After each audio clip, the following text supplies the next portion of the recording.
Hey Chuck, how's it going, bud? I just want to run these poses off for you. It's 3 poses. One is called Eye of the Needle. The other one is called Spine Twist, and the other one is Forward Bend. I'm going to do Eye of the Needle first, and then Forward Bend, and we're going to finish with a Spine Twist. This is all designed to do on the ground, relaxing, chilling out. You can do it in the bed, on the floor. The floor is nice because you can put padding. I have a bunch of yoga mats here. I actually have about 1, 2, 3, 4 yoga mats. I usually use 2, but this is a tile floor, plus I have my rug underneath that. So whatever is good for your back. When you go into Eye of the Needle, you don't want to roll on the bones of the spine, but more feel the muscles. So if you put a little padding in it, it softens the weight on the bones. Okay, and then also you're going to need a strap. So I just use a little 2-ring strap. It's my belt. Actually, I always get a belt that I can use as a yoga strap, and this is going to help you out. Okay, first one is Eye of the Needle. Just watch this video, and then you'll learn how to do them, and then you do them on your own. I'm not going to do this in real time. Real time is about 25 minutes. About 5 minutes of pose and 5-minute holds. Okay, and the reason this is, when you do a quick stretch, like you see a lot of the athletes, when they stretch, they kind of go like, and then over here, and then gets absolutely nothing done. When you do that, you're going to either injure yourself or just not get an effective stretch. So what happens is you want to stay in a pose for 5 whole minutes, and after 90 seconds to 2 minutes, you're going to let go of the release of the muscles. So the muscles will start to relax, and then you're going to get into the ligaments, the tendons, and the fascia, and the cartilage. So the ligaments and tendons get less blood than muscles. They connect the bone, the muscle across the bone. The ligaments is the glue between the bones. The cartilage, of course, is the floating things, the knuckles in the joints, and the fascia is the coating of the muscle. So the first one's called Eye of the Needle. You're going to lay on your back. You're going to lay back, and you're going to take your left ankle and put it on top of your right knee. So you have it like that. Now I can easily reach through, doing this for years, interlace the fingers, but you can see a lot of people will grab here, but the problem is I'm not relaxed. See how my head's forward? See, I'm flexible enough where I can relax back and keep this grip. So what you're going to do is take your strap and wrap it around the top of the knee, just under the kneecap. You're going to wrap your hands around and let your arms stay straight, and then you're going to relax your shoulders back and your head. So you might be way here with a long strap, and that's fine. You just do the best you can wherever you're at, and you're going to stay in this pose for 5 minutes. And as you start to get a little more deeper in the stretch, you'll reach further up on the strap, or maybe wrap a little further. And you want to breathe into the outer hip and the low back. So when you're breathing, you have a nice big inhale, nice big exhale, maybe 3 seconds in, 3 seconds out. When you're breathing, focusing on your rib cage, on the intercostal muscles, focusing on the belly, on your core. But when you're breathing, you try to get as focused on the breathing as you can. And then every time you exhale, you just try to pull down a little bit deeper. And you try to breathe with your mouth closed, because when the mouth is open, it'll dry out and get thirsty. So if you breathe through the nose and you sift the air at the base of your throat, it's a nice relaxing breath. It has a noise to it. It'll help calm you. And the more you're focused on your breathing, the less you're thinking about how stiff you are, how cranky you are, how tired you are. And then your body just goes into the stretch. So after that 90-second mark, you're going to see a little more depth. Eventually, after maybe a month or 2, I don't know how long it'll take, it might be different on each leg too. Each leg will be different. You'll be able to reach up and grab interlaced hands underneath the knee. And then when you get super good at it, you're going to be able to straighten the top leg, pull back over, and do all kinds of stuff. When you're on a hard ground, then you can get a little back massage here. So I can roll up and down the spine. I have a long video of just Eye of the Needle I will send you as well. And this is a nice back massage. Eventually the chin and the shin come together, and you can bend the top knee. You can also roll over onto your back and all that stuff. And that'll happen within 2 or 3 months. You'll be that flexible. So just at the beginning, You're going to stay at this position, usually with your strap at first. Most everyone has to use the strap at the beginning because you're going to be up about here. And then you're just going to chill out. And it's just 5 minutes either side. When you're switching, when you're all done on one side, you put the strap down, put your foot down, move super, super slow. Take your other foot to the ground and keep your feet about hip width with straight feet and knees bent about a 90-degree angle. Then you're just going to say windscreen back and forth. So you just go one side, then the other side, and just wiggle into that low back. What's happening when you do this stretch? It's going to help you sit cross-legged. It's going to open up your knees and your hip and also your low back. This pose is called Eye of the Needle, but it's also called low back release pose. And what it does is it pulls the muscle, the piriformis muscle and the gluteus medius that wrap around the outside of the hip that tighten your back. And it's going to pull those muscles away from the low spine and open up this whole band through here. So that's the main pose I do every single day. I have to Eye of the Needle. So that when you go to the other side, you're just going to basically put up that foot, reach through, and just switch the other way. And then you just relax your shoulders back. If you have your strap, you're just, your hands are back here, but never be forcing and trying to grab the knee and have a lot of stress. You want to get as relaxed as possible in these poses. The only muscles you're going to work in this pose are the pulling muscles with your hands, tighten a little bit, and maybe with your arms a tiny bit in your shoulders. But that's it. The whole lower body wants to stay relaxed, and the breath is nice and even. And when you have an even breath, you want to make sure it's the same length inhale, same length exhale. I like to do little circles. You see me doing a little motion around. This is kind of a little low back massage. And Eye of the Needle, if I don't do it in the mornings, and it's always my first pose, I notice it all the way through the day. My back is a little twingy. It just needs a little adjustment, and if I get it out of the way in the morning, it always feels good. And you can do these poses as long as you want. Half an hour, 20 minutes, 15 minutes, 5 minutes is like the minimum. But then you can go as long as you like. And one side might be a little different from the other. So you might need to spend a little more time on your right side if that's your strong or tighter side.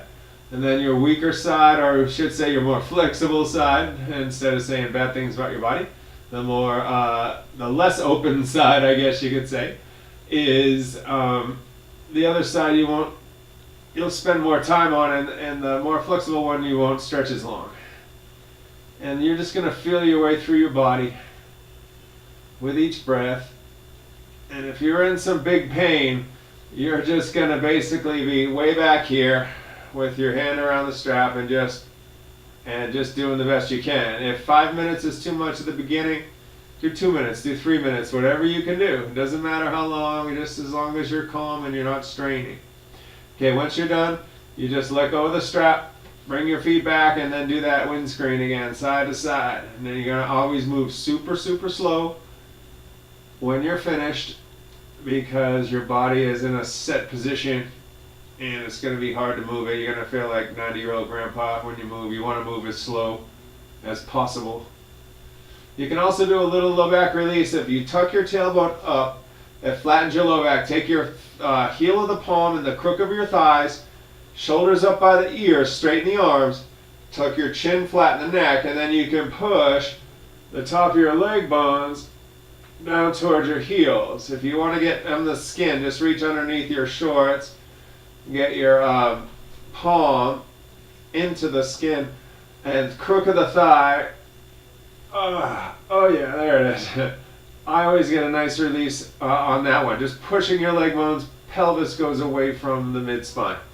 Okay, next we're going to do a forward bend. So you're just going to sit up. These are, remember, all in bed.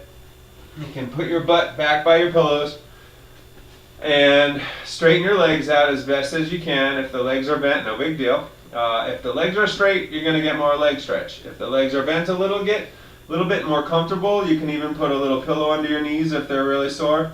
And then you're just going to go forward and get more of a back stretch if the knees are bent. So if it feels uncomfortable, you can always try to grab your butt, kind of pull it back a little bit.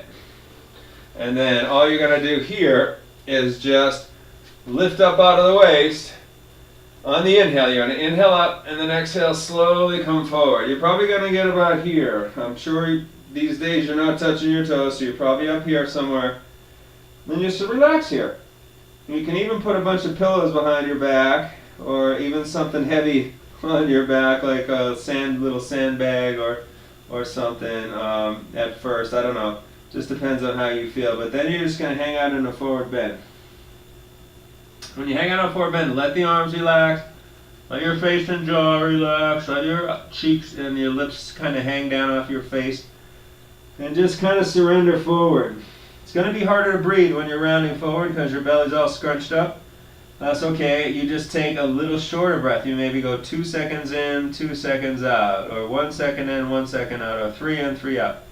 I breathe about 6 seconds in, 6 seconds out, but I've been doing it forever, for 20 years, so you'll work your way up to longer breathing.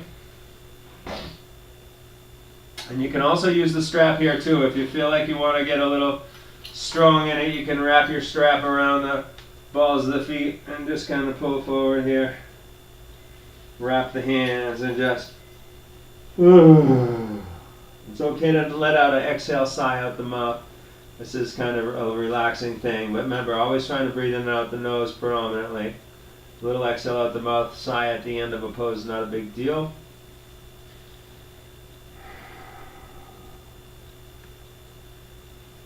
And remember, all you got to do is be really gentle, really careful with yourself. Never push or struggle or strain or go to any sharp pain.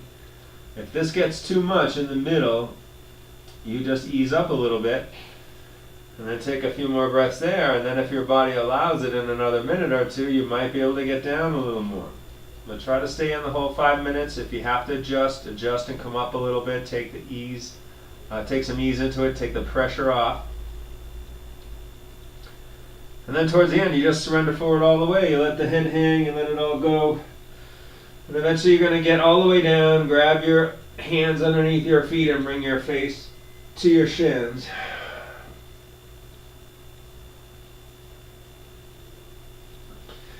And eventually the whole body press against the legs. And if you do that every day, you'll get your face down there and your legs in a year or so. What we're just trying to do is free up your low back, so don't worry about grabbing your feet or doing whatever you need to do. Just use the strap and have fun with that one. The last one is called Reclining Spine Twist. So what this one's all about, you're going to lay on your back and spread eagle your arms. Legs are nice and straight. Tuck your tailbone a little bit so your low back flattens out more. If you're pooching your belly out, then your low back's more rounded. When you tuck the tailbone, then your back is flat. Then your arms are out nice and wide as they want to go. And then you take a big inhale and lift your left leg up. So left foot is on right knee. And then you're going to reach up and grab your right hand into the right knee. And as you exhale, you're just going to slowly look to the left and pull the knee to the right. You might only get about this far. That's fine. Just hang out there. And then if the neck feels strained, lift your head up and lengthen through your crown. Tuck your chin. And as you exhale, just come on down a little further. And let your head just kind of fall over to the left. And once again, the only thing working in this pose is the top hand, just pressing a little with your fingertips. And then with each breath, you just try to sink down a little deeper. So like I said, when you're in a compromising pose, like a forward bend squishing your belly, or you're in a twist where you're tightening up the abdominal area, it's just a little harder to breathe. And it's no big deal. It's good to learn how to breathe in tight spaces to get you ready for emergencies. You never panic if you're really good with your breathing. This top hand can move up to the thigh or move up to the hip as you get deeper. And you're just mainly going to stay up here with this stretch, probably up here for a long time, and just hanging out. Eventually you'll get down nice and low. Take your hand up towards the hip, or you can even take the hand to the floating ribs. And you're just pulling your body, lower body to the right, and then you're letting your head fall to the left. Keeping your face, your jaw slack, and your breath nice and even and soft and relaxed. Good. Then towards the end, you're just going to pull a little bit deeper. You can let out a big exhale sigh if you like. Good. On your inhale, you come back up. And then this one in the middle on the exhale, you can reach up and maybe grab your knees and just kind of squeeze them in like this. One day you'll reach up and grab your hands together, or your elbows one day. And just pull the knees in towards the chest. And just pull into that low back. Good. And if it feels good, you can windscreen left and right, side to side, if that works for you. And then last one, 5 poses. It's actually 3 poses. The first one is left and right. The second one is just a forward bend. The last one is left and right. So legs out straight again, arms out nice and wide. And it's time to take the right foot up to left knee. Take a big inhale, left hand to right knee. And on the exhale, just pulling that right knee to the left and looking over to your right. Nice and easy and slow.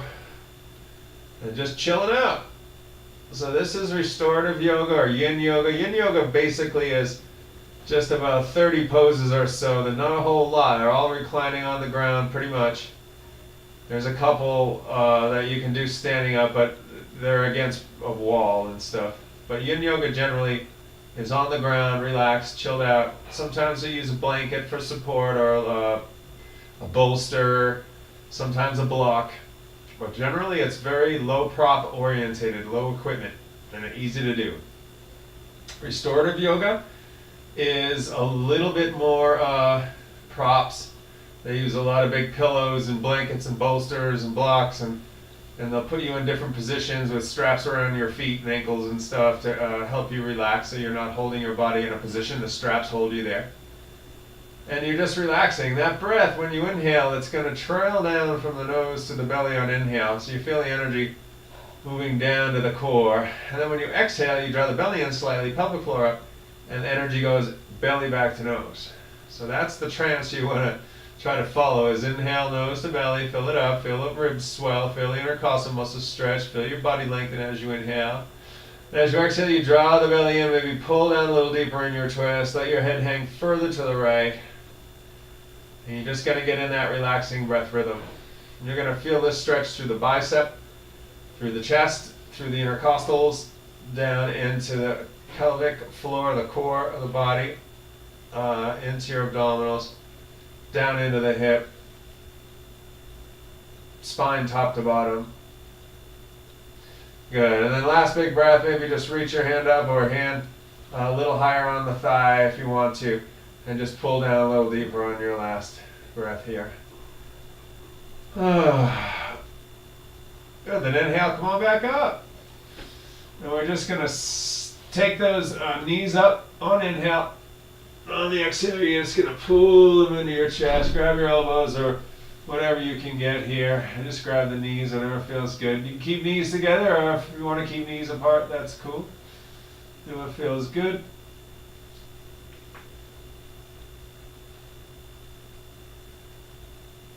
Beautiful. If you want to do the windscreen, go ahead and do that again, side to side.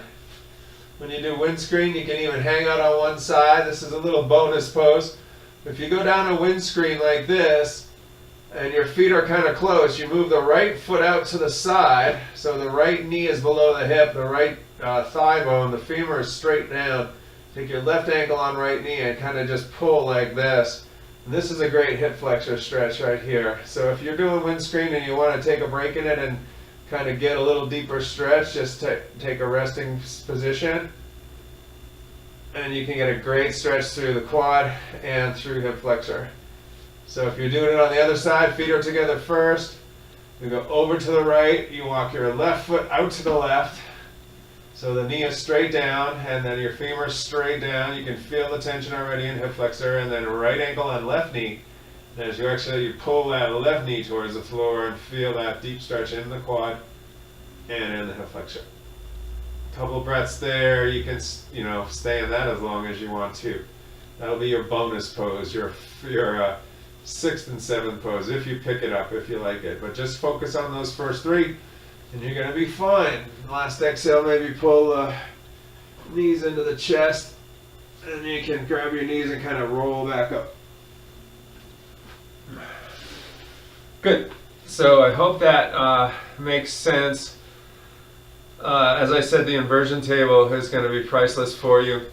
The inversion table really, I can't tell you enough about what it does. There's a girl, her name is Pat. She's in Quincy.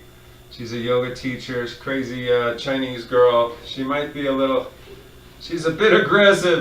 She's not a chiropractor, but she's trained in acupuncture and a bunch of Chinese different massage techniques, and she's amazing. She's a back healer. So I'm going to send you along her number. Pat might be able to help you out. She works everyone on the inversion table. She takes you in for massage. So she works on you and then she hangs you upside down. She makes you walk across the room. She watches how you walk. She throws you back on the table, works you again, makes you stand up, walk across the room again. She throws you back down. She's a nut and she's awesome. And she's had some great masters that she's trained with. So yeah, that's it for now. That's your homework. Just those poses. And if you're laid up in bed right now, stay in the eye of the needle. Stay in those as long as you want. And it's going to start to loosen. But you got to get in those poses for a long time. You got to spend some time there, and you're going to find emotions are locked up. All these places, the hips are the women's most held emotion spot. Men, we hold more in chest and shoulders, but we all hold everywhere. So when you're in the long holds and it gets tedious, keep focusing on the breath. Emotions will come up because there's a lot of pain, a lot of trauma, a lot of responsibilities, a lot of crap we carry around. So expect stuff to come up when you're clearing out these areas. And yeah, and then we'll keep at it, and you keep doing that, and when we get up there, my wife will fix this. There's a great exercise that we do with dumbbells, and basically you stand up tall.